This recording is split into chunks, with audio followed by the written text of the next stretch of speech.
David McClellan was a famous psychologist. Power, achievement, and affiliation motivations. He said everyone has these three at different levels. You have to kind of find out what's your dominant source of motivation. Dopamine. What is the deal with dopamine? It's not like airplane peanuts. Haha, haha. This is a crazy neurotransmitter that goes from one synapse to the other and somehow makes you happy. Just remember that each time you accomplish a goal, you get that dopamine response, which makes you want to do more. Motivation is also a better predictor of success over even intelligence and ability. I don't know if you ever noticed when you start doing something, whatever it is, changing your diet, doing something toward a goal, you have that feeling of sludge. There's something that's holding you back. It's that momentum of not doing it. But once you start doing it, the first step is always the hardest. In general, people that are sort of more motivated or more optimistic tend to have more self-efficacy, more self-esteem, tend to be naturally curious. They actively pursue personal interests, are willing to admit they don't know everything. They learn about their strengths and weaknesses. They work on their weaknesses. They know their strengths. Motivated people are willing to leave their comfort zone. They're willing to take risks. People that are motivated are driven by personal achievements. They have more confidence. They're more likely to finish what they start. They're better at time management. They're usually more proactive. They try to stay ahead of the pack, adapt to circumstances around them. When self-motivated humans experience challenges, it actually increases their drive to succeed. Someone says, you can't do that. They're going to want to do it, and it's not just to prove them wrong, but even if there's no person, they just find an obstacle. They'll see it as a challenge, versus a not motivated person will be kind of more defeated by that. A lot of times people, the more they know about something, the more they get cemented in a certain belief, and then when that belief gets challenged, instead of being able to open up, they've written books and articles about this old way, so it's kind of hard for them to get out of that momentum. But if you can stay focused on learning and admit when the world has moved on and we have new knowledge, you will be more motivated, you'll have more dopamine in your system, and you'll be happier. So let go of the past ideas when you find new information. People that are not motivated are often pessimistic. They often don't believe they have the talent or skill. They have low self-efficacy. They also miss opportunities. Because they tend to be a little more depressive and a little more anxious, they will not see opportunities that present themselves, or they won't be willing to take the risk. They're not as willing to work hard because they're not being self-rewarded for achieving things. They tend to set unrealistic goals. They don't have a vision. They don't know where they're going. They tend to blame others or a situation or something else other than themselves. They don't have that internal locus of control. They don't believe they can do it, so they have to point fingers and attribute it to other people. People that are not motivated tend to complain a lot. They tend to waste time. They rely on social media or social circles to give them good feelings. Like they'll say things like, do you think I'm a good person? Well, a motivated person usually doesn't ask that question. They're not even worried about that question. They're just doing what they want to do. There's genetics. There's also just talent versus skill. Some people have inborn talents, but you can always build skills. You can always learn skills. Dopamine is also active in times of stress and pain, which is why it is believed that many humans get addicted to negativity and gossip. Sometimes I hear people say things like, oh, I regret not getting into this sooner, or I regret not learning about this sooner. Well, number one, you can't do anything about that. And number two, a lot of times people were doing other things that they wanted to do at that time. So, you had other experiences that you enjoyed at the time, and now you can have new experiences that you enjoy now.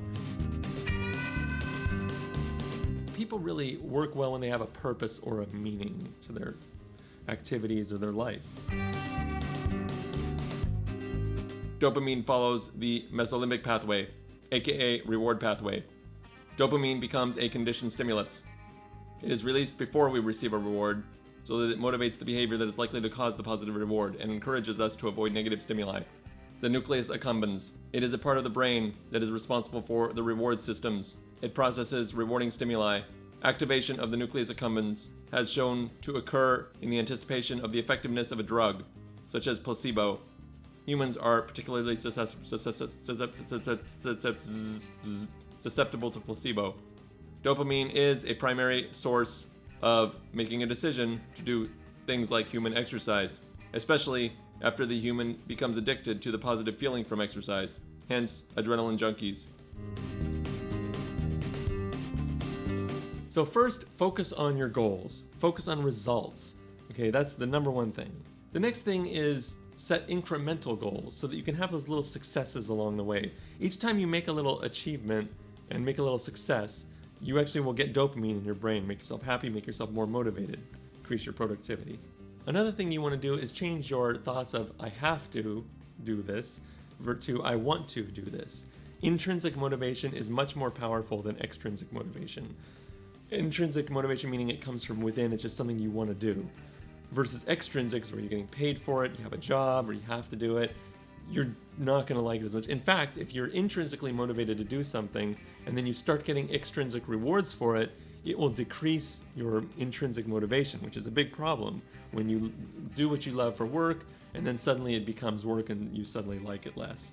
Focus on successes. This is really important because when people focus on setbacks, not only are they no longer accomplishing things, which then won't give them the dopamine response, but they're focused on the past. You want to, let's say you are focusing on your successes, you get that dopamine response every time you have a success. But then let's say you don't have a success, you fail at something, or you don't meet your goal. Well, don't worry about what you didn't do because that's already done. Learn from that and get the information from that failure, but then realize now you're here, you're maybe made a certain amount of progress, or maybe you even went back, you still have that same goal. So now from here, you still focus on the future. A lot of people that are depressed, they focus on the past a lot. A lot of people that are into like conflict, they're high conflict personality types, they focus on the past. They hold on to the past. So to be proactive, to be productive, to be positive, you want to focus on the future. Where do we go from here, even given failures? Record and reward yourself for successes. So recording is very important. I have bicycle logs that track every bicycle ride I go on, and I look at metrics that I have done and sort of think positively like, oh, I accomplished that. So those little rewards are made more possible if you record it down. You make a spreadsheet or whatever you want to do, but record your progress. Focus on one task at a time. A lot of people try to do a lot of stuff at once, but then everything suffers. It's been long known that the human brain is very unlikely that it'll multitask more effectively than if you just focus on one thing and then move on to the next. And then you'll get that dopamine response because you'll be more likely to achieve your goals. So giving to others, surprisingly, is good for you. It actually has a dopamine response. So you give to others, you share with others, you're actually getting something out of it. This is kind of gets into the what's in it for me syndrome, where people don't want to do something unless they benefit from it. But now you know that if you do something for someone else, you actually do get something out of it. You get dopamine, which makes you more productive, which makes you more motivated. Plus you get all the other benefits of being connected socially and having a social network. Another thing you can do is share your successes with others. This does give you a dopamine response. However, I caution you not to overdo this, not to become reliant on the praise and appreciation. You should maintain your own intrinsic motivation and value for doing something just for doing something. It is nice to be appreciated, it is nice to be recognized and rewarded, but you will get a dopamine response. Just don't let it become the reason why you do things. Now, surprisingly, a great way to increase your dopamine response is actually diet. Of course, we know about exercise. I did a whole episode on being happy and exercising, but diet also. Even natural probiotics like yogurt, eating things like apples and avocados and green leafy vegetables. A lot of these things actually increase your dopamine. And so, diet, there's so many reasons to have a good diet. When people make jokes about eating fast food and eating things that are bad for them, they're really not happy inside about that. And even if they are, it's because their microbiome has been trained to make them crave those foods. If you start eating healthy foods and you eat them for 3 weeks to a month and try to get as extreme as possible down the road, the more you go, the more you crave good things. People always say like, you're so healthy, you're thin, you're this and that. Well, I was chubby when I was a kid. I first stopped going to McDonald's. Then I started bicycling. Then I started doing bicep curls. I thought as a kid, I thought that was the cool thing to do. Now I have a plethora of things that I do, diet, exercise related, and mentally related. I try to meditate and all this stuff. But it didn't start with all of this. It started with one decision. First of all, I think New Year's resolutions are kind of pointless. I mean, it's great to like focus on your goals. If you want to do that at the end of the year, that's great. You can do it in April, you can do it in October. Just have goals. That's the important thing. Hold yourself accountable. And if you can't do that, have friends that help you. Although you should really put the onus on yourself. But sometimes you need that support circle. When you're doing mundane things, when you're doing things that are like not fun to get to a certain point, you have to remind yourself of your goals. Remind yourself of the future where you want to be. Really successful humans, they never let themselves stay down for too long. Everybody gets down, but you have to push yourself to pick yourself up, because remember, that first step is the hardest step. Avoid saying things like, once I get whatever, X, I'm going to be happy. People say that a lot. They're like, well, once this happens, then I'll be happy. Or once I get on vacation, I'll be happy. Well, if you don't like your job, you still might not like your job, but you better be happy at least some part of the day, because you're always in the now. You have to focus on the present. This is sounding very Buddhist, but the Buddhists were onto something. The only true reality is right now.